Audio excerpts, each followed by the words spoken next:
Браттар, кандайсыңар? Атак, бул 101 подкасттын 2-нчи чыгарылышы. Не дейласыңар? Базар жок.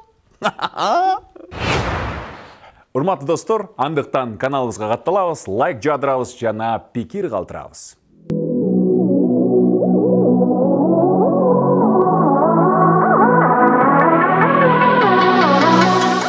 Елу жылдан кейін bir кыргыз тили 7 тилге айланып кетет дагы бири-бирибизди түшүнбөй калабыз. Биз кыргызча сүйлөй алабыз калганыңды дейсиң. Бул нерсе жок болчу. Каргаганда дагы бай болгур деп каргашкан. Катуу сөздөрдү айткан эмес. Азыр 80-90% жашоону, тилди, мени ушул нерсе толтуруп калды. Жулам, айрым, жок кылам. Сен өзүң кичине чала сабат журналист экенсиң депчи. Элдарды жамандап жазып бер, $1000 берем десем эмне дейсиң? Алардын айынан далайлар өлөт, далайлар таяк жейт, далайлар кыйналат, алдоор бүтөт. Ал жана япондордон кем калбайт кыргыздар келечекте. Сен өзүң көрүп отурган ар бир жаран баарыңар кыргыз тилин өзүңөр үйрөнгүлө, китептер жайнап турат бул жерде.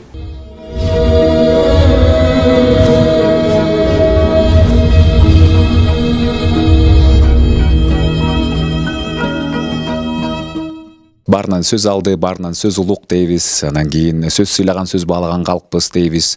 Манасты чыгарган, Чыңгызды жараткан элбиз дейбиз.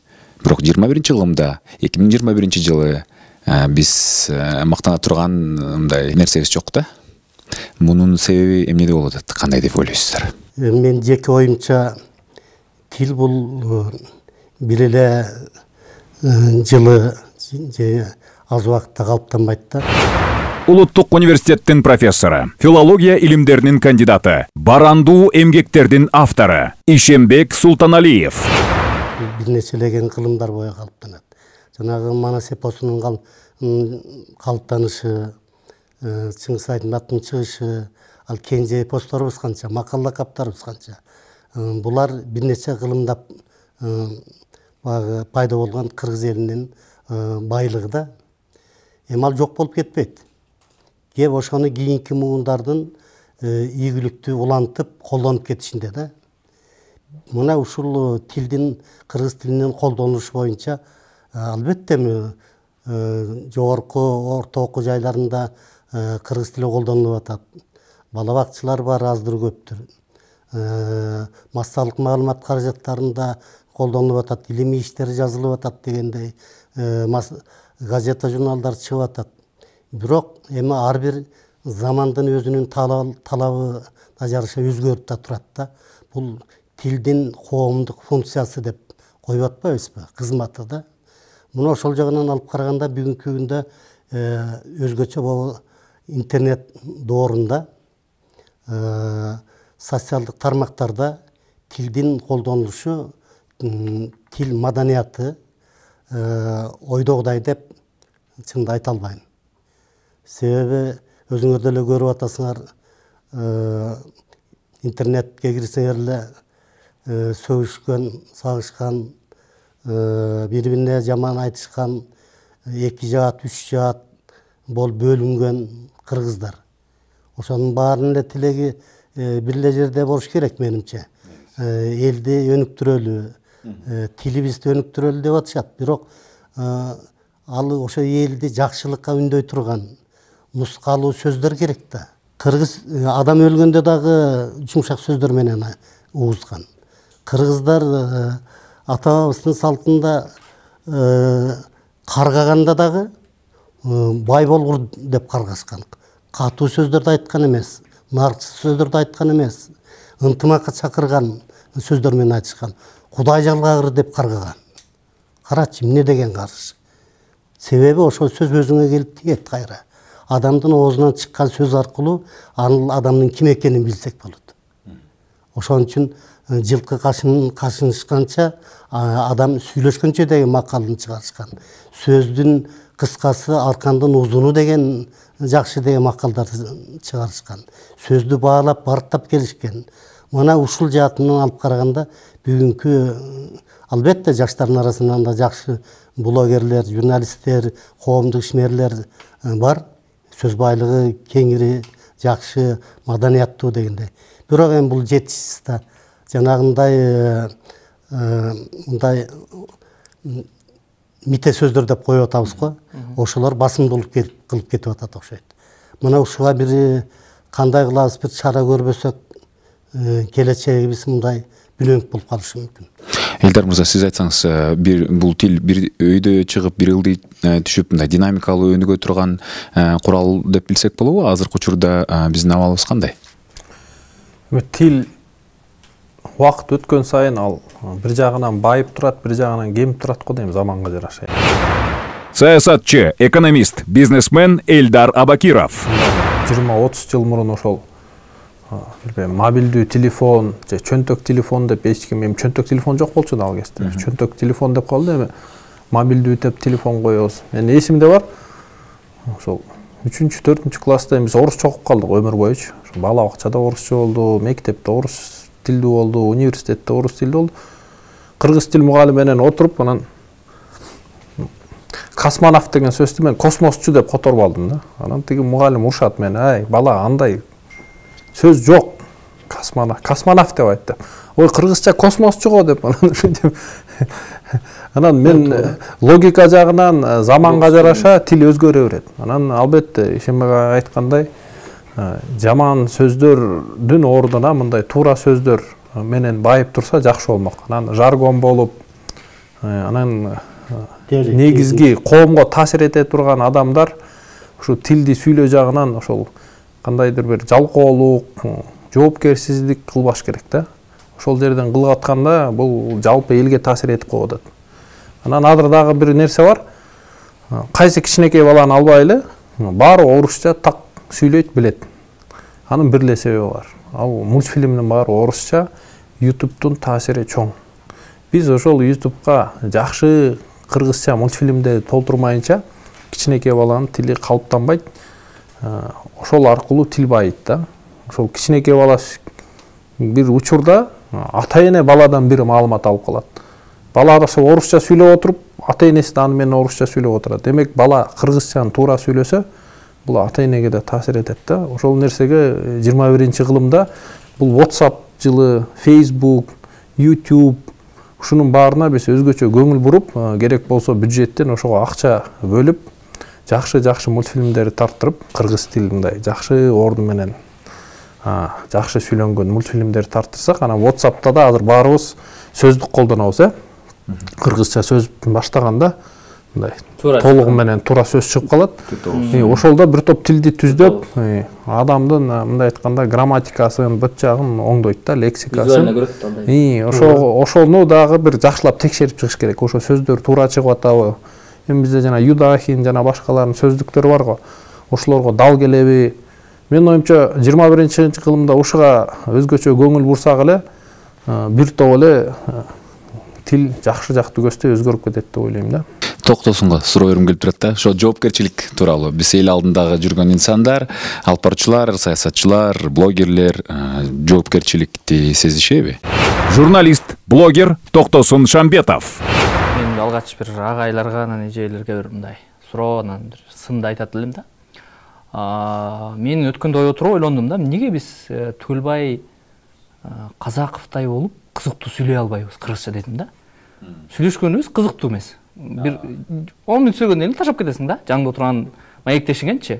Кызыктуу сүйлөй албайсың. Алар өзлөрүнүн окуясын Гүвендар Абылов, Түгүлбай Казаков сыяктуу адамдар өзүнүн окуясын кызыктуу кыргыз тилинде эле айтып берет. Суктанасың кыргыз тилинде, анча-мынча орусча кошушат.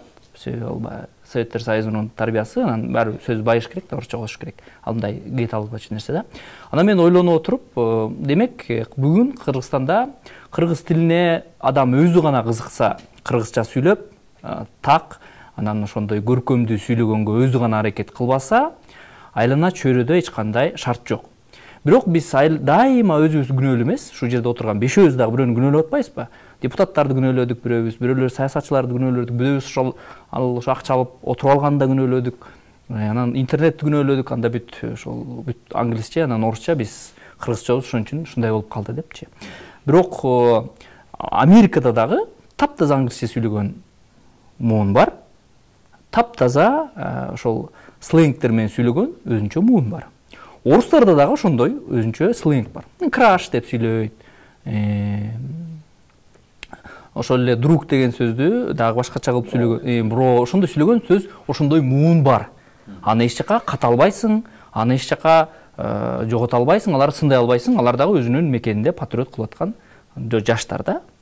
Анан ошентип тил кайсы бир муундун учурунда ошондой сөздү сүйлөп, анан эгерде ошол учурда адам өзүнө кызыкса, мен азыркы учурда буга чейин грамматикалык жазууну айтпай эле коеюн, бирок кантип мен кыргыз тилдүү көркөм сүйлөсөм дегенге өзүм кызыгып, китептерди окуп, жана башка нерселерди мындай кызыга баштадым.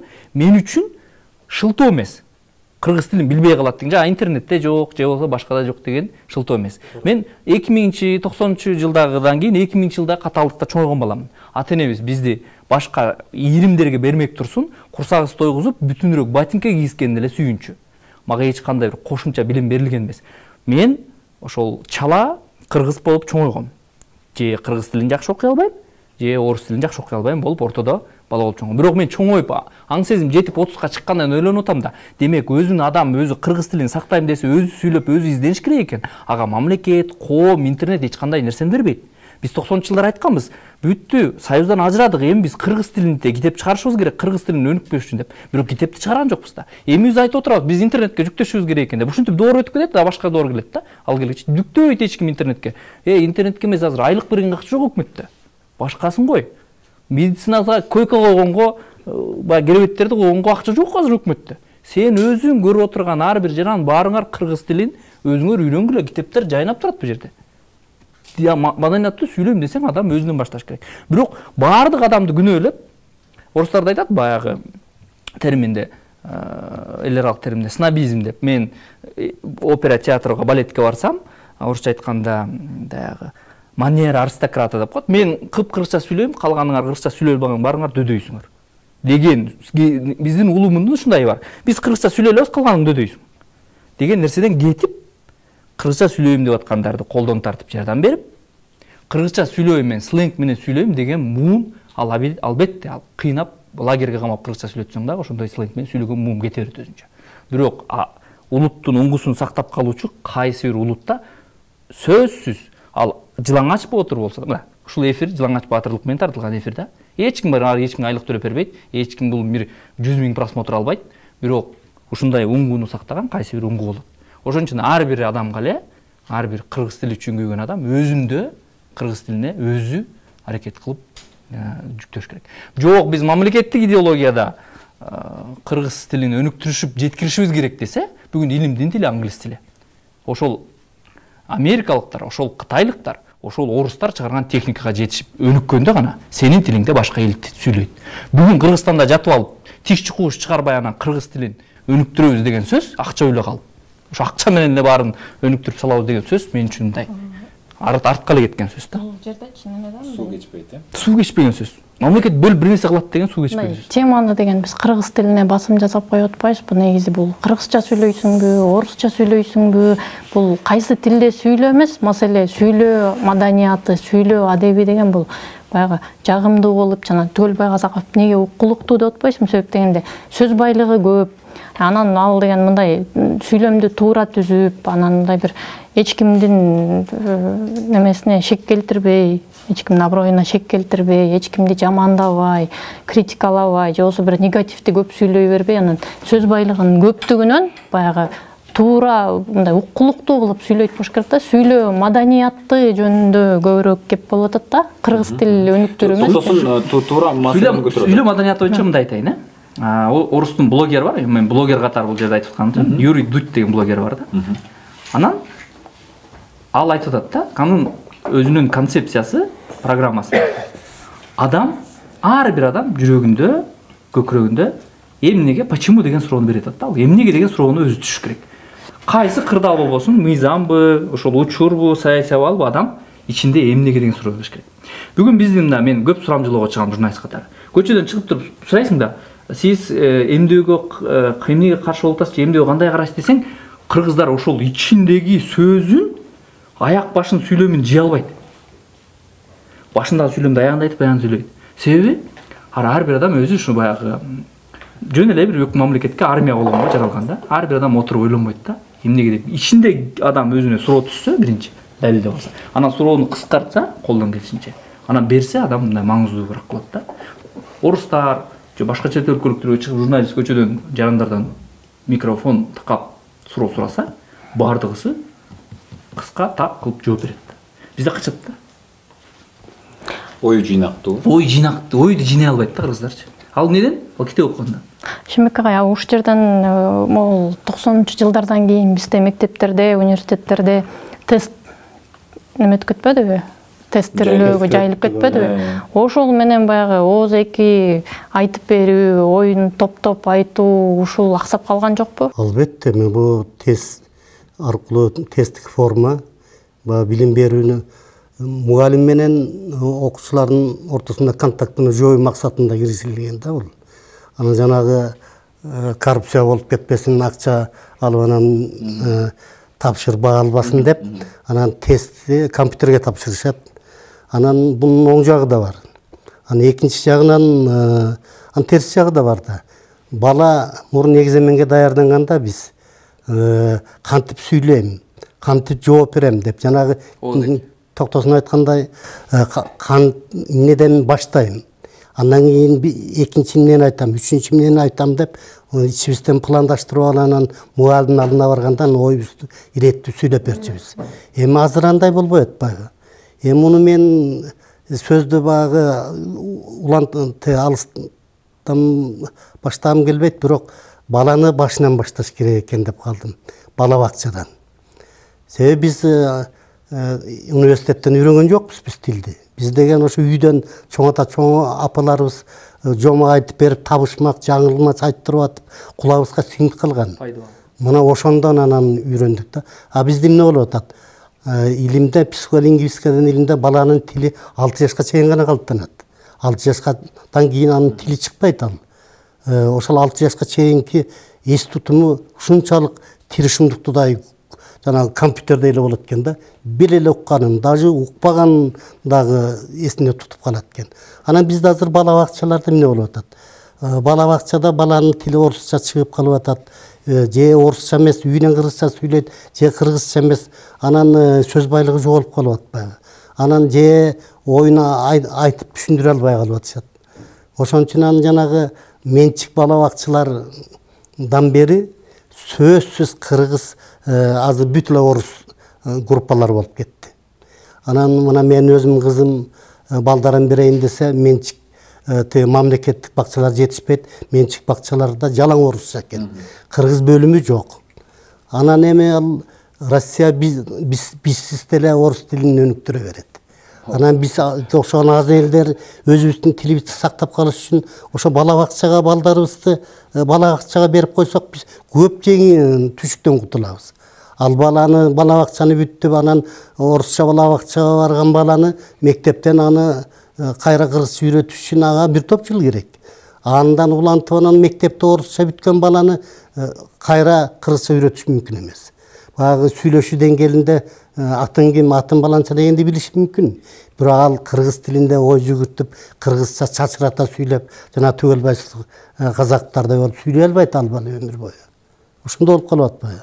Ошон үчүн мен ойлойм, ошол бала бакчаларды көбөйтүш керек. Анан өкмөттүн токтом чыгыш керек да. Милдеттүү түрдө сөзсүз кыргыз группалары болсун. Ачылсын деп. Жана жеге, орусчасы да болсун. Орус группада болсун. Бирок бизде 100% орусча бала бакчалар болуп калат. Жок, бизден тутпайбы. Менин мектебимде ат башында районда 4 мектеп бар. 4-өн тең баары орусча болуп калды. Себеби бизде эмне бар? Аңсезим, ат башта. Себеби аңсезим, себеби эмне болуп калды аңсезим? Орусча билген бала билимдүү деп көрүнө берет да. Ооба. Мигранттыкка жарайт. Анан социологиялык. А ошол сыяктуу эки группа ачсаңызчы, бала бакчага, сөпсү орусчага берет ата эне. Ошон үчүн жөн эле мыйзамдык деңгээлде кыргызча да окутасыңыз керек. Сиз айткандай, бала жаш кезинен тарбияланат. Биз окуган кезде мындай да, айыл менен, шаар менен болчу. Анан каникулда бир аз бала аралашчы, анан негизги канал телевидение болчу да. Телевизор аркылуу эмнени көрсө, ошону көрүшчү айылдыктар. Мен чоң апам эсимде бар. Ар дайым радио угулуп турчу да. Радиодон тигин окучу, муну окучу, ошо радио аркылуу маалымат сиңчи. Бул нерсе жок болчу.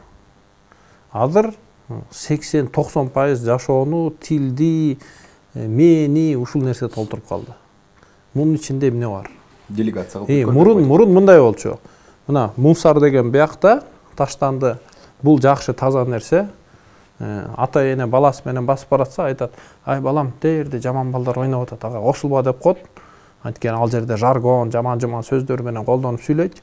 Бул тарбиялуу балдар андай сүйлөбөйт. Азыр андай нерсе өтпөйт. Тиги жаргон менен сүйлөгөн бала эмне деп чыгарса Facebookка бул балага өтө берет. Демек азыр жана таштанды, таза нерсе бүт аралашып кетти. Муну бүт интернетте. Facebook, YouTube, WhatsApp монтип кеткен баары. Суроо, ким ушул жерден ажыратат? Мына бул таза эмес. Эми албетте ата эне баласына колдон келишинче үйрөтөт, мен билгенимен азыр өтө кыйын балдарды контролдош.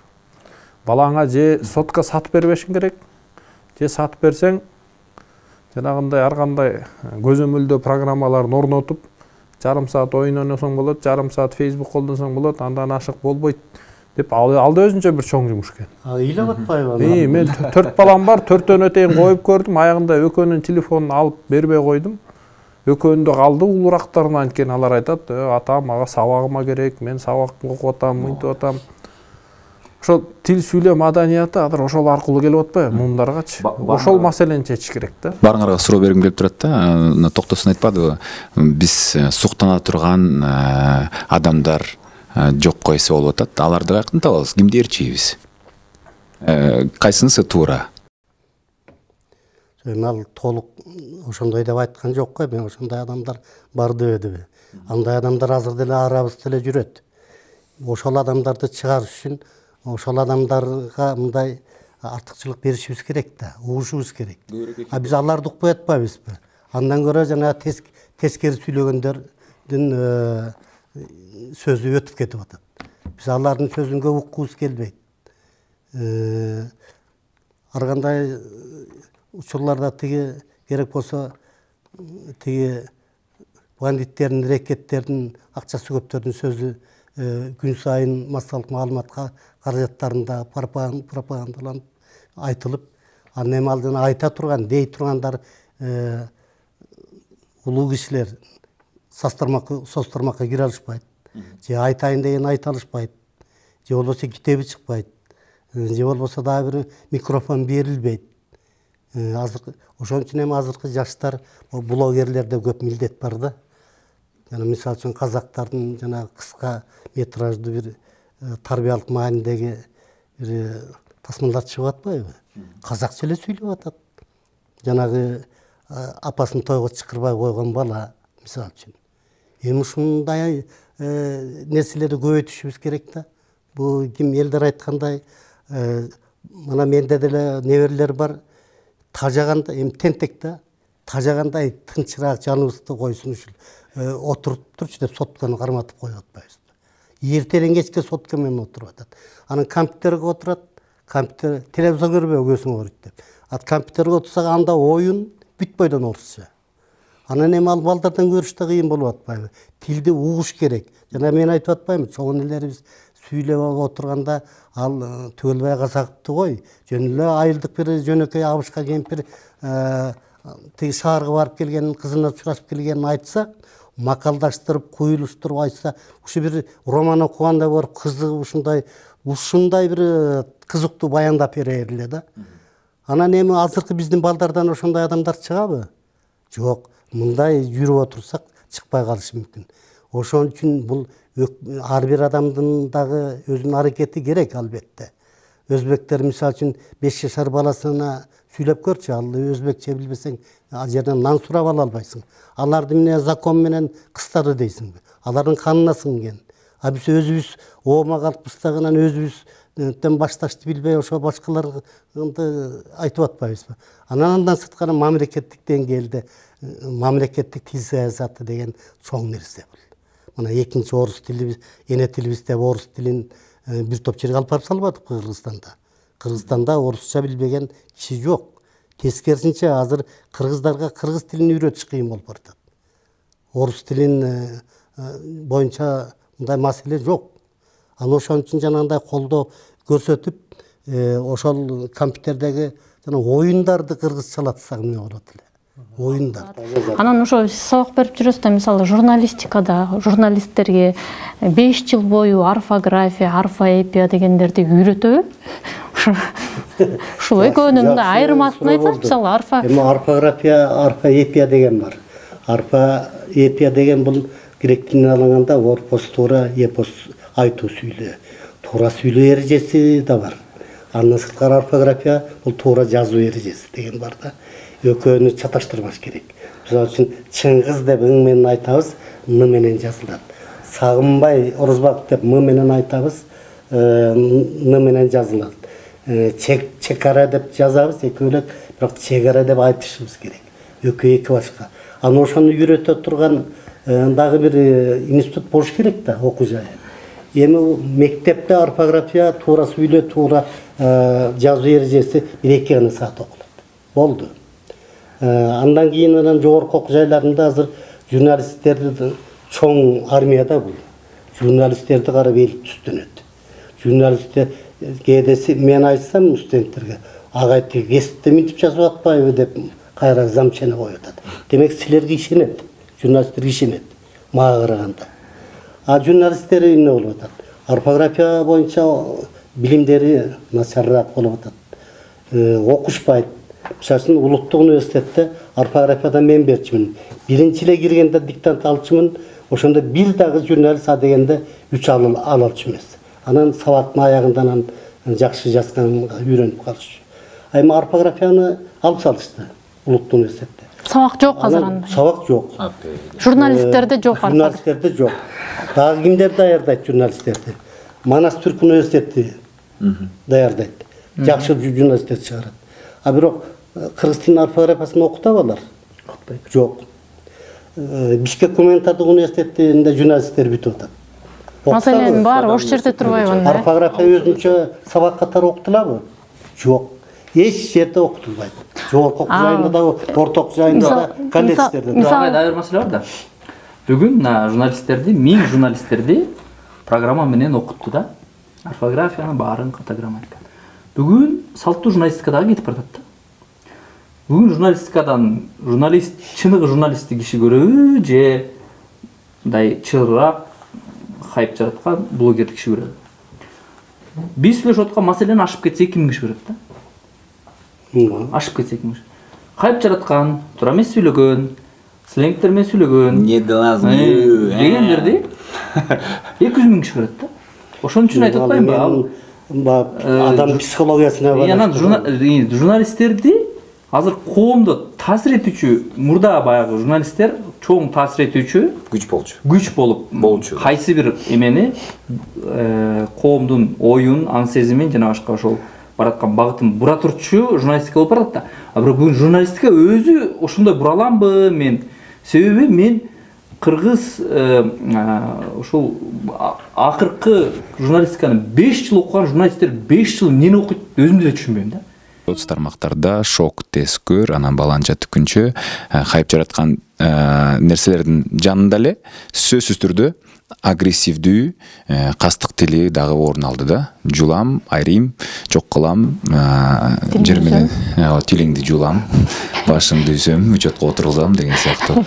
Аны албетте бийликтин башынан баштап аягына чейин инсандар толугу менен активдүү түрдө колдонот. Канткенде ушул кастык тилин мындай бир аз сүйүү тилине же болбосо дипломатияга айландыруу мүмкүн? Жалпы суроо. Билесиң мен Урмат, мен интернетте сапаттуу контент кылыш керек деген биринчи адаммын да.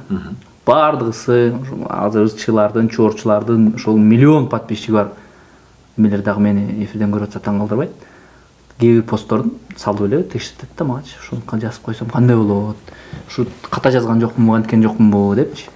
Бирок мен ал адамдарды күнөөлөйм, алар адамдар абдан оңолгусу келип аткан адамдар. Себеби мен аларга кол сунбайм. Мен аларды бийиктиктен караган эмесмин. Эч качан сен тил сүйлөй албайт экенсиң, сен эле тилди бузуп атасың. Азыр биздер бирөөлөр деле күнөөлөп атпайсызбы? Сен эле тилди бузуп, силер эле бузуп атасыңар тилди. Минтип койсок эле тилге төрөт эле депчи. Анан мен ал боюнча толтура дагы проектлерди кылдым. Интернетте сапаттуу контент жазайлычы, сапаттуу кыргыз тилинде контент жазайлычы, шок, тез көр, жатып калды, чаап салды дегенден кетеличи балдар. Биз интернет контент түзүп алсак, калганы кете берет деп, азыркы чейин, азыр да бир проекттин үстүндө иштеп атабыз. Ошол эмети кетели депчи. Ушинтип аракет кылып атсаң, анан тилчилерге жардам сурап барасың, аттарын айтпай эле коеюн, тилчи же адабиятчы же бирөөлөргө барсаң, үстүнөн карап коет алар сени. Сен өзүң кичине сабат, чала сабат журналист экенсиң депчи. Сен кала албайсың кандайды депчи. Тилчи деген бизде мындай бар го баягы нулевой толерантность деген орустарда сөз бар да, мындай. Бардыгы таптаза болуш керек деп. Анан мен эмнеге кетем? Стерилдүү. Мисалы менчи Министрдин кызынын махабаты деген кинонучу эми азыр көрсөң күлкүм келет да. Бирок мен аны дайыма мактайм да. Себеби ал дыңды жарып туруп кыргыздар камера менен эле кино тартса болот экенин көрсөткөн да. Баарыбыз Фабрика звезд МТВни көрүп отурганда кыргыз ырчыларын тантыган ыр болсо дагы кыргыз чыгып калбадыкпы? Тантыган ыр менен чыкса дагы биринчи кыргыз тилин сен ошентип көндүрүп ал. Тантып сүйлөйбү, катасы сүйлөйбү. Анан сен ошону массага жайылтып алгандан кийин анан сапатын оңдосоң болот да. Бизде андай эмес да. Сен сүйлөгөнү билбейт экенсиң. Сен өзүң чала сабат турбайсың десең, шагың санаттагы. Мага тилдин эрин да кереги жок, эчтеңе да жок, өзүм эле окат кылып жүрө берем деген эме кетесиң да. Биздин улуу муун менен орто муунду кошо албай элечи аракет кыла бересиң да. Улуу муунга барсаң, дайыма четте турат. Сен бүт интернетте окудуң, сен бүт ката жазат экенсиң. Жана сен жиберген тиги проекттин көрдүң. Ал сен диктанттан 2 алмаган экенсиң дейт. Экинчи кишиге мен жибербейт ал. Грамматикаңды карап отура берет да. Сен аракет кыл да. Мен де калпай турбайт атпайм, мен блогерлер калпай турбайт. Мен кыргыз тилинде таза жазалчы, постту таза жазалчы. Чекиттен кийин баштанма менен баштайлычы дегенди мен баштап атам, хотя посттунда чекит койгондон кийин баштанма менен баштачы, алтын айланайын депчи. Анан ушинтип аракет кылып атсаң, кыргыз тилчилерге барсаң ушинтип коет. Университетте башка. Ошо агай аттуу баштуу филологдорду кыргыз тил комиссиясын бириктирип туруп ушул жана орфоэпия десеңиз көп көңүл бурбай атпайбызбы? Бирок ошондон баштасак да, мисалы орфография болгондо эми муну мамлекеттик кызматкерлер, кагаз окугандар маани берип атабыз көбүнчөчү. Интернеттин орфографиясын оңдош бул аябай татаал нерсе да, бирок баары ошо сүйлөөдөн башталып атат. Анан ошол аттуу баштуу кишилерди, саясатчыларды, журналисттерди сиздер бир демилге кылып туруп, бекер эле баягы патриоттук сезим менен орфоэпия сабактарын өтсөңүздөр болобу же онлайн кылыппы, билбейм, балким мындай коомчулукка жайылса, мисалы Урмат аракет кылып атпайбы? К тил чыгармасы менен бул мындай айтылат, бул мындай жазылат деп. Ошол сыяктуу кылып филологдор бул ишти колго алсаңыздар болобу? Эми албетте болот. Мен элтер чакырып бир нече жолу сабак өттүм орфография боюнча. Анан бул бир эле кишинин иши эмес. Аны ошондой контенттерди, ошондой көрсөтүүлөрдү, берүүлөрдү, уктурууларды көбөйтүш керек да. Көбөйтүш керек. Ал бир эле 2 жолу айтып койгон менен ал элдин баары сабаттуу болуп калбайт. Аны дайыма үзгүлтүксүз мына жуманын баланчанчы күндөрү такай ошол сабаттуу жазуу боюнча, орфография боюнча талкуу болот, же болбосо орфография боюнча сабак өтүлөт деген бир өзүнчө такай көрсөтүү болсо, анан кызыккандар кээ бир чындап кызыгат, бирок чын эле бул ким айткандай кээ бир убары болуп отурса келбейт, айтып бербейт. Анан ал кызыккандар ошону карап отуруп интернеттен болобу, тиги ютубтан болобу, же телевидениеден болобу, анан кызыккандар отуруп ошону көрөт эле да. Анан эми биз мындай чөкпөшүбүз керек. Андан көрө ушундай иштерди көбөйтүшүбүз керек да. Ошо жана кыргызча мультфильмдерди, кыргызча сабаттуу жазуу жөнүндө, деги эле кыргыз тилинин маселелери жөнүндө маселени массалык маалымат каражаттары аркылуу, интернет аркылуу көбүрөөк мына бүгүн кимдер чогулуп атабыз мына? Журналист, мамлекеттик кызматкер, коомдук ишмер, тилчи. Мына ушунун баарыбыз башыбызды кошсок, анан ошондо бир иш алга жылат да. Ал жалаң эле тилчи жооп бербей койду мага деп аны күнөөлөгөндө да болбойт. Ал эми тажап калды да байкуш өмүр бою тил менен жүрүп анан айтканын укпаса балким ал таарынып калды.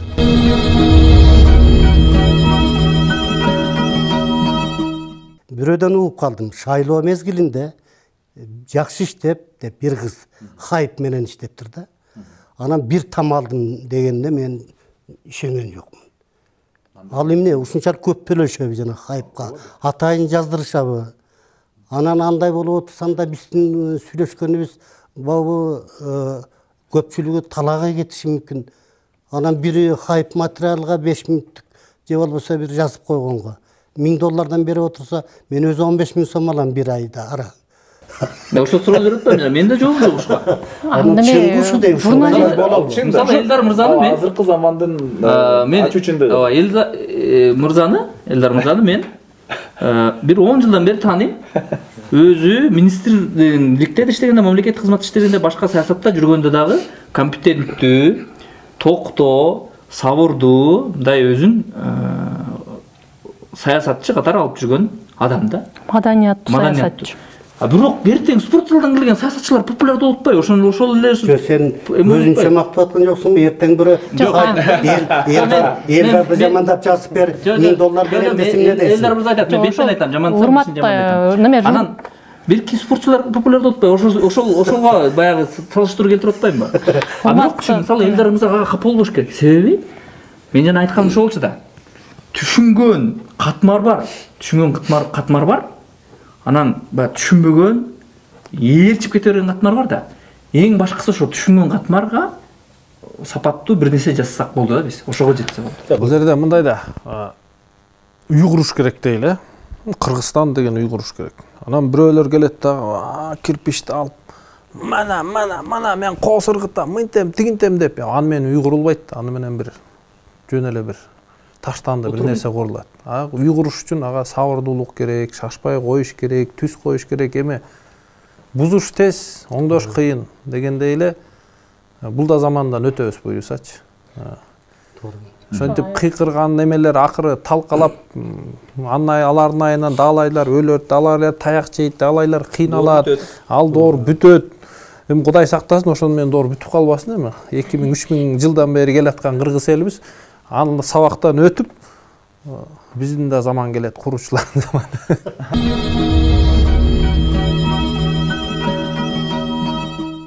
Мына Владивостокто орус менен Москвада орус бирдей эле жазат. Бирдей эле сүйлөйт. Адабий тили калыптанган. Анан биз эгер 7 башка жазсак, 50 жылдан кийин бир кыргыз тили 7 тилге айланып кетет дагы бири-бирибизди түшүнбөй калабыз. Ошон үчүн мындай бирдиктүү адабий норма керек. Адабий баарыбыз бирдей жазышыбыз керек. Ысык көлдү мисалы үчүн. Ошол геневистик, өзүм билемдик, текеберлик кайдан чыкты? Эмне болуп калыптанып, эмне болуп биздин коомубузда тарап кетти? Мен ошого түшүнбөйм да, себеби адабий тил нормасы бар, нормативдүүлүк. Анан кийин туруп эле жанагындай мен билем койчу, сен каяктан чыктың дегендер көбөйдү да чында. Бул жерде демек азыркы мундун башынан көп нерсе өтө элек да. Кытай өлкөсүн карасак, Кытай империясында ушундай тарыхый бир моменттер бар да. Бири-бири менен кырышкан, жанагындай ар кандай эмелерге бөлүнүп, кичи-кичи өлкөлөргө бөлүнүп, бири-бири менен кырылышып, анан акыры бир өлкө баарын мындай айтканда кылыч менен түздөгөн, кырган. Анан ошол жерде ошол эле Конфуций жана башкалардын ойлонгондору бар. Эмне себептен биз ушинтип бири-бирибизди кырып атабыз дегенде, бир тилибиз жок экен деп, анан жанагындай мандарин Кытай тили деген бүт Кытайга жайылып турат болду. Ушул негизги тил. Кытайдын түрлүү тилдери бар, бирок ушул тил негизги болду. Мындан ары биз ушул өлкөбүз, ушул тилди баарыңар колдоносуңар деп, мындай айтканда кылыч менен күчкө салып баарына тил киргизет да. Биз эми Кудай сактасын андайга жетпей эле коелу, бирок тилге көңүл буруу бул мамлекеттин, кыргыз элдин бекемдүүлүгү экенин ар бир Кыргызстан үчүн күйгөн жаран, муну мындай бул жерде бекем мындай тутуп алыш керек да. Антпесе бул оюнчук эмес да. Дагы бир жанагы суроону кайра бергим келди. Жанагылар кайдан чыккан айтайынбы? Орусча айттым, мен кыргызчасын таппай айтам да. Балким оңдоп коет агай. Дозволенность деген сөз бар да. Мындай. Макул болуп. Жок, дозволенность деген мындай да. Жоопкерчилик жок. Жок, мындай. Мен диванга жаттым. Ушуну позволять этип салдым. Келдим. Интернет ачсам, агай меникин оңдоп койду да. Мен буга пикир жаза алам деген укук бар да мендечи. Ошол укукту тилер мүмкүнчүлүктүүчү ашыраткат да. Ал интернеттеги мүмкүнчүлүк сага. Бирок ошол эле кишиге бир нерсе менен барсаң, бир нерсе, ошо айтпайм, баягы экрандын астына батыр да. бир нерсени интернет сага бир нерсе берип анан сен элге бир нерсе туураак нерсени бер дегенди түшүнбөйт да кишичи. А кишиде жөн эле жазып койгон. Мисалы агайга ушинтип жазып турчу. Ал ошону унутуп да калды. Ушул жерденчи сөз эркиндиги болуп атат да мына туурабы? Мен өзүм каалаганды билем. Сөз эркиндиги менен сөздү ылгап сүйлөөнүн чегин кантип айырмалай алабыз? Эми албетте ар ким өзүнүн оюндагысын жазууга, айтууга, конституциябыз боюнча дагы, мыйзамдарыбыз боюнча да укуктуу. Бирок ошол эле мезгилде жоопкерчилик деген да бар да. Жоопкерчилик деген да бар. Кыргыз тилин мен каалагандай жазышым мүмкүн. Бирок дайыма ошол кыргыз тилинин алдында мен жоопкерчилигим турат да. Ал мисалы үчүн ошондой жазуу мага жакпайт. Бирок эрежеде бекилген мына. 2008-жылы жогорку кеңеш кабыл алган. Каалаймынбы, каалабаймынбы? Ушуну колдонушубуз керек да. Ушун эрежеде кандай көрсөтүлсө, ошондой жазышыбыз керек. Эки эле китеп бар бизде. Болгону. Карасаевдин кыргыз тилинин орфографиялык сөздүгү. Анан орфографиялык эреже. Болду, ушунда кандай болсо ошондой жазышыбыз керек. Мага жагабы, жакпайбы, баарыбыз.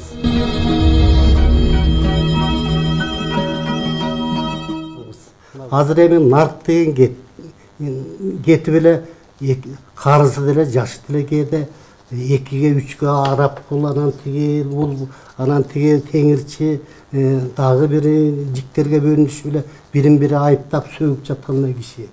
Эми ошонун баары эле кыргызда, ошонун баары эле тилеги ак, жакшы. Элди ынтымакка чакырган.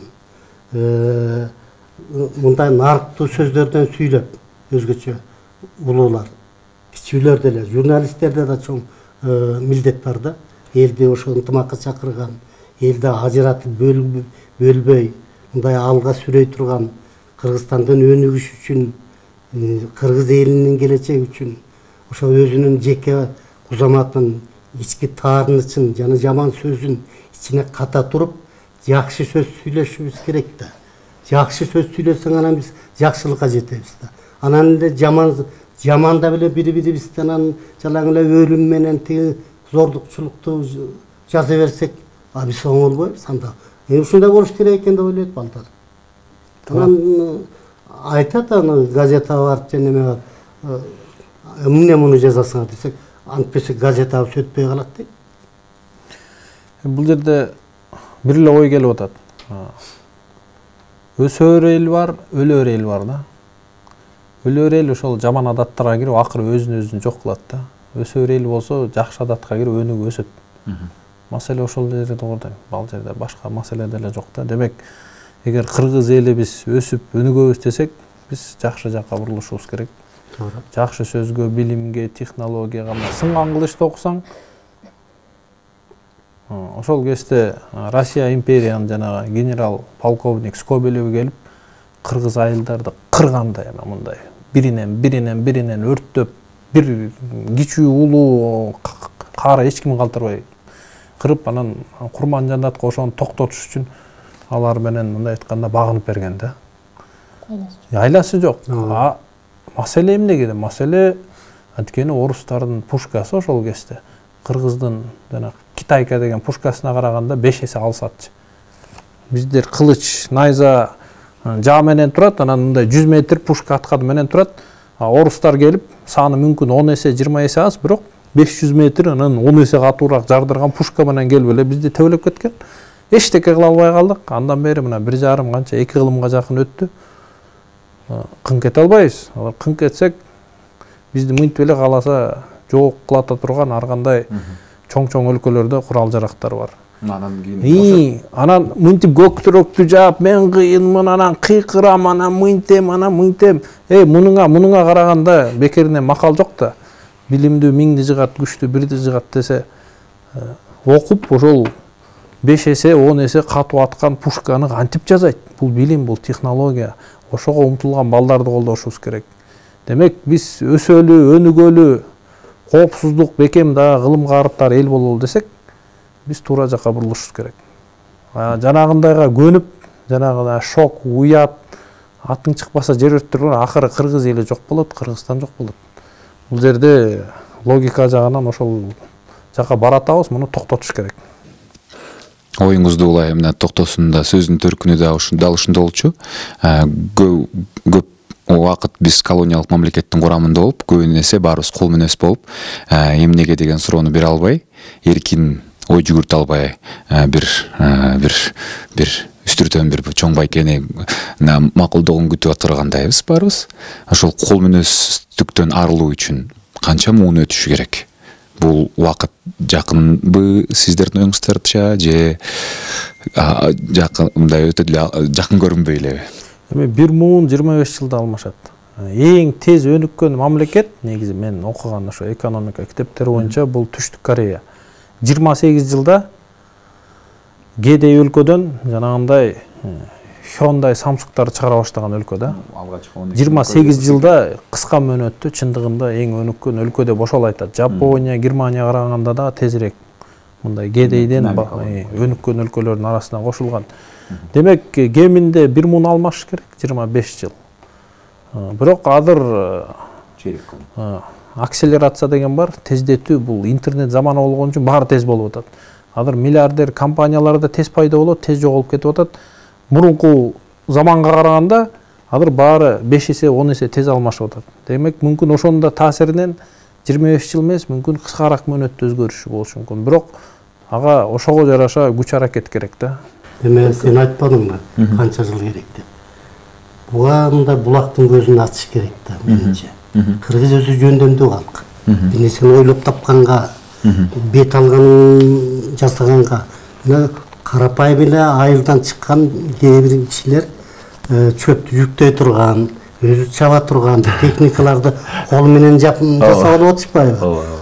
Өткөндө бир киши суу менен үйүн жылыткан суудан газды бөлүп чыгып машина жасайм деп жүргөн. Ал эмне болду билбейм. Эгер Шалыбек Дүйшөбүктүн агындыларында жүрөт, бирөө тиги топурактан ширеңке ойлоп таптыр. Эми ширеңкени сатып алып атабыз да, бир тыйын болсо деле. Аны кабыл албай коюшуптур. Кыргыз өзү жөндөмдүү калк. Ошого жана патент, лицензия дегенди берип, ошону акылды жогору баалап, мамлекет чоң гонорар төлөш керек да ошолорго. Ошентсе кыргыз өзүнөн өзү эле балекеттин баарын ойлоп табат.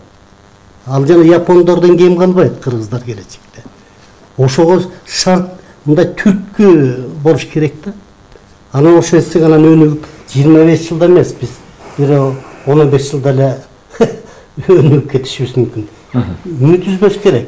Эл ушунча миңдеген жылдан бери кыргыз эли жок болуп кетпей жашап келген эл анан эми жок болуп кетмек белек. Дагы эле издейиндүү мына дүйнөбүздүн таң калтырган окуяларды жасап атпайбызбы? Биздин келечегибиз кенен менимче. Сиз дагы Элдара байке дагы бардыгы бир эле ойдо экен. Эгерде мамлекет адамга ресурс катары эмес, потенциалдуу мындай жеке инсан катары мамиле кылганда, бардыгы өз ордунда келет экен.